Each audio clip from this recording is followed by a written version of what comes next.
Hi everyone. I trust that you're all surviving lockdown.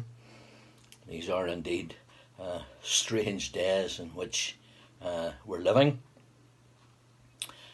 Andrew's asked me to say a few words about my time as president of our association.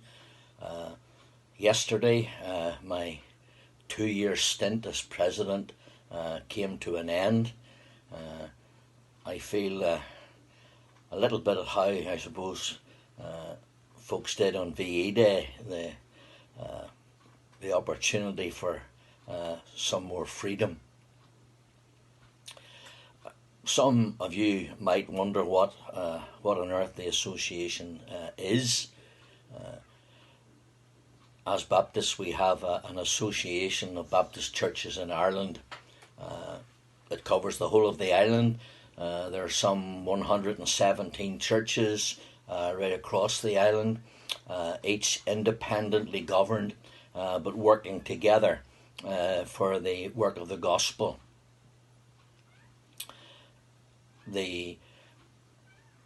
We're a small group of people, I think some 8,000 across the whole of the island.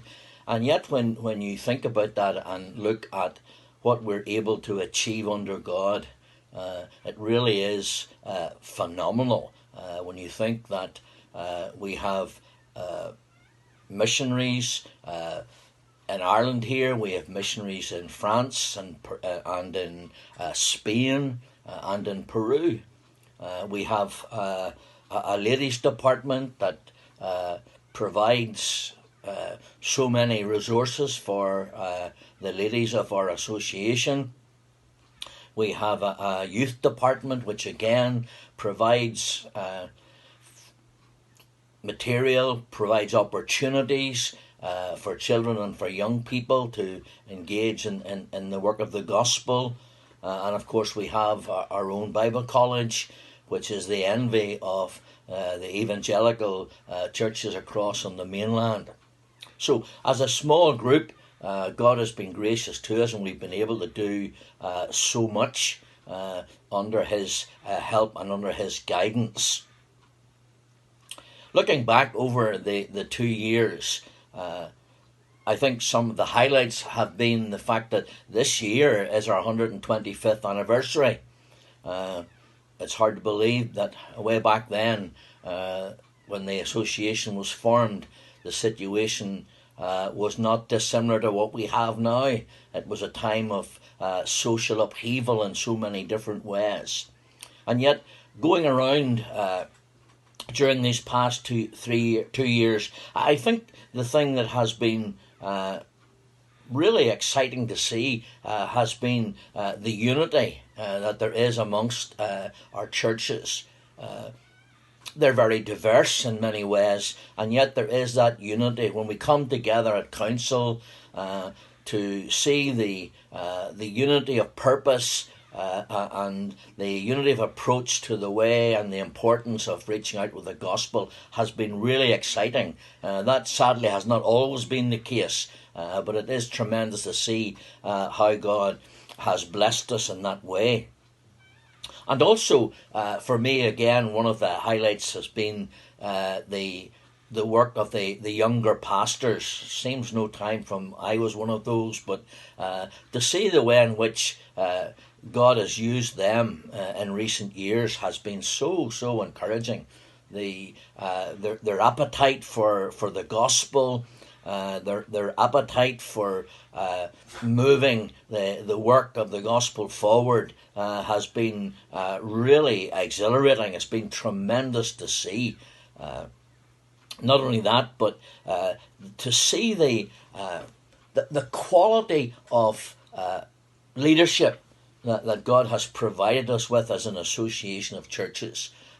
Those men that work behind the scenes, and women as well, of course, on the various committees and department boards and so on. A tremendous group of people with really obvious gift and talent and abilities, and the way in which they're prepared to give of their time and to give of their gifts in order to support the work of God through our churches.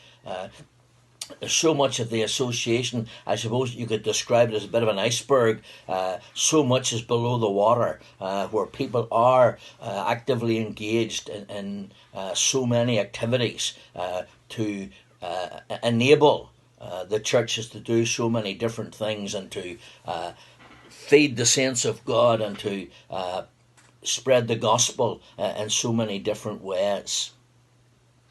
I suppose going forward, it would be great if we could pray, and pray especially for our association of churches. Give thanks to God for His faithfulness down through 125 years, and at the same time pray that He would continue to give us that unity that we enjoy at this moment in time. That He would indeed increase our missionary zeal, both home and abroad, and that He would help us. He would give us wisdom as we confront the issues of our day, not least the situation we find ourselves in at the minute with the virus, but also with the tremendous moral changes that are taking place in our society. Unprecedented. And I think we need to be praying for our churches that God would give wisdom and would give us the courage to stand against the tide of evil that seems to be such an onslaught at this moment in time. And lastly, but by no means leastly, pray for our young people, that God would raise up from amongst our young people, young men and women who are called of God to carry the gospel across our world as well as across our land.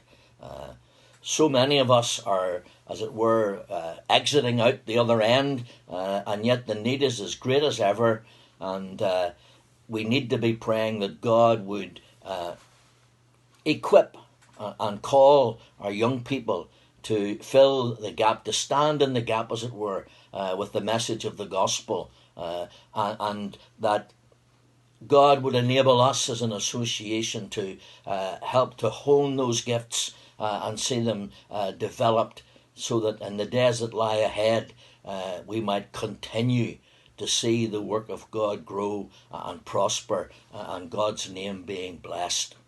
May God bless you and keep you in these difficult days.